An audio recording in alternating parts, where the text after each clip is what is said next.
एक गरीब ताजर बहुत ही मक्कार और बहुत बड़ा बेईमान शख्स था।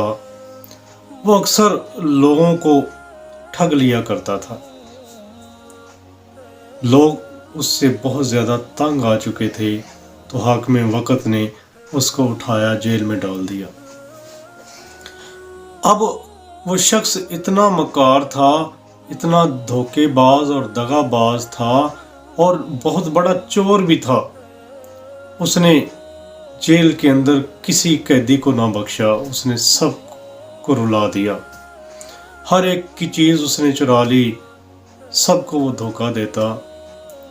काजी वक्त ने जब देखा कि जेल के अंदर लोग परेशान हैं और वो शिकायत लेकर आए हैं मेरे पास, तो उसने एक ढंढोरा पीटने वाले को उसके साथ कर दिया और उसको एक ऊंट दिया।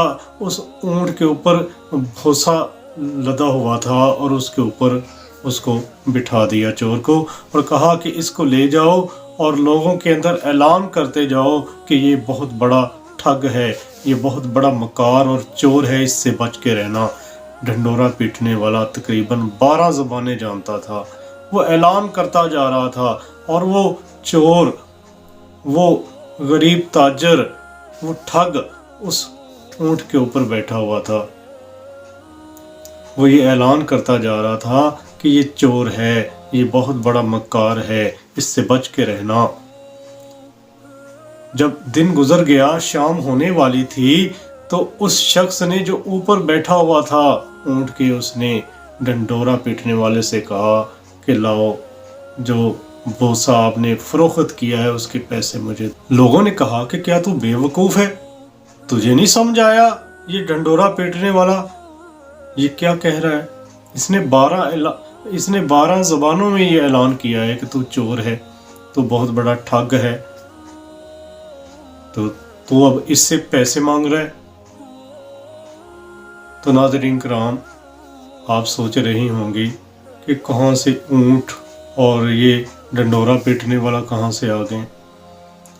तो नाज़रीन किराम, ढंढोरा पीटने वाला यानी ऐलान करने वाला, बताने वाला, बाखबर करने वाला। जिस तरह अंबिया किराम आए, वो बाखबर करते रहे, वो ये ऐलानात करते रहे कि बुराई से बच जाओ और नेकी के रास्ते पर आ जाओ।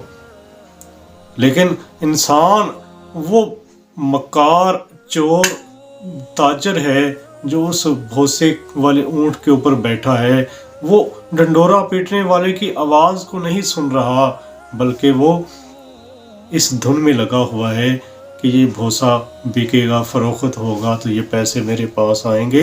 यानी कि हिरस और लालच इतनी ज़्यादा है कि वो ऐलानात जो अंबिया इकराम ने किए, वो तालीमात जो अंबिया इकराम छोड़ कर गए हमारे लिए, वो हमें दिखाई नहीं देती, वो हमें सुनाई नहीं देती। हम बहरे हो चुके हैं, हम अंधे हो चुके हैं।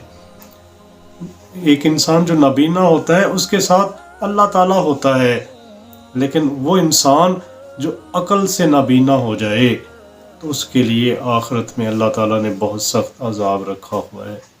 वो आंखें होते हुए देख नहीं पाता, वो अकल होते हुए समझ नहीं पाता, और इस दुनिया की रंगीनियों में गुम होता चला जाता है।